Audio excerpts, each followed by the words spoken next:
नीलगिरी की पहाड़ियों में कोहरे से ढकी एक पुरानी हवेली खड़ी थी जिसे लोग नीलगिरी हवेली कहते थे। चारों ओर सन्नाटा पसरा था और हवा में एक अजीब सी ठंडक थी जो रोंगटे खड़े कर देने वाली थी। 18 साल की निडर पत्रकार काव्या अपनी नई खोज के लिए यहाँ पहुंची थी। जैसे ही उसने हवेली के भारी लोहे के दरवाजे को छुआ, उसे एक अजीब सी बेचैनी महसूस हुई।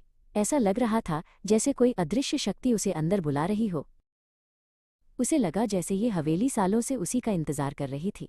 हवेली के भीतर का सन्नाटा बहुत गहरा था और दूर कहीं से घड़ी की टिक टिक सुनाई दे रही थी, जो दिल की धड़कनों की तरह तेज हो रही थी। धूल भरी लाइब्रेरी में खोजबीन करते समय काव्या के हाथ एक पुरानी मखमली पीली किताब लगी। उस पर सुनहरे अक्षरों में लिखा था, अधूरी दास्तान। किताब को देखते ही उसे महसूस हुआ कि इसमें कुछ विशेष है। जैसे ही उसने किताब को छुआ, उसे अपने कान में किसी के फुसफुसाने की आवाज़ सुनाई दी। अचानक किताब के कोरे पन्नों पर अपने आप शब्द उभरने लगे।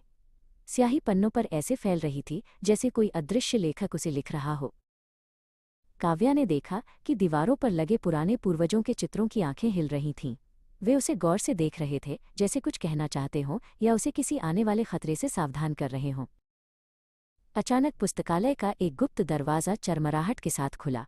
काव्या के सामने एक धुंधली आकृति उभरने लगी, जिससे पूरा कमरा एक ठंडी और नीली रोशनी से भर गया। वो राघव था, एक 20 साल का युवक जिसकी आंखों में गहरी उदासी थी। वो कोई इंसान नहीं, बल्कि एक भटकती हुई आत्मा थी जो दशकों से इस हवेली में कैद थी। राघव ने काव्या को देखकर एक फीकी मुस्कान दी और बोला, तुम आ गई काव्या। मैं जानता था कि तुम जरूर आओगी। हमारा रिश्ता सदियों पुराना है और आज इसे पूरा करने का समय आ गया है। अचानक काव्या की आंखों के सामने एक दृश्य घूमने लगा। एक भव्य शादी का मंडप सजा था और चारों तरफ खुशियां थीं। संगीत और हंसी से हवेली गूंज रही थी। लेकिन तभी एक खंजर चमक उठा। किसी ने धोखे से राघव पर हमला कर दिया था। चारों तरफ खून और चीखें थीं और वो खुशी का माहौल मातम में बदल गया।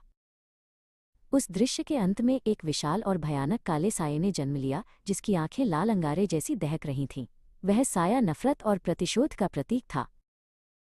दृश्य खत्म हुआ।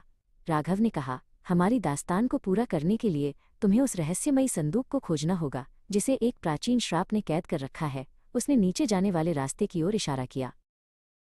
राघव काव्या को हवेली के गुप्त तहखाने की ओर ले गया। सीढ़ियां बहुत पुरानी और अंधेरी थीं, जहां कालकोठरी का रास्ता जाता था। दीवारें सीलन भरी और ठंडी थीं। वहां एक विशाल और नक्काशीदार लकड़ी का संदूक रखा था, जिस पर रहस्यमयी तांत्रिक चिन्ह बने हुए थे। वो एक भारी ताले से बंद था, जिसे साधारण चाबी से नहीं खोला जा सकता था। काव्या ने पास के एक धूल भरे आईने में देखा। आईने में उसकी परछाई के गले में एक चमकता हुआ लॉकेट था, जिसमें एक छोटी सी सुनहरी चाबी लटक रही थी। हकीकत में काव्या के पास कोई लॉकेट नहीं था। उसने समझ लिया कि चाबी आईने के भीतर के अतीत में है। उसने एक भारी पत्थर उठाया और पूरी ताकत से आईने को तोड़ दिया। आईना टूटते ही वो काला साया फिर से प्रकट हुआ और उसने राघव पर हमला कर दिया। राघव अपनी पूरी आत्मिक शक्ति लगाकर साये को रोकने लगा ताकि काव्या अपना काम कर सके। काव्या ने फुर्ती से आईने के टुकड़ों के बीच से वो जादुई चाबी उठाई और संदूक में लगा दी।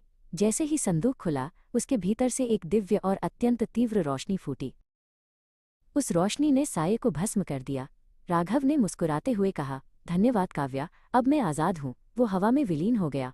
काव्या की दास्तान अब पूरी हो चुकी थी और हवेली का रहस्य सुलझ गया था।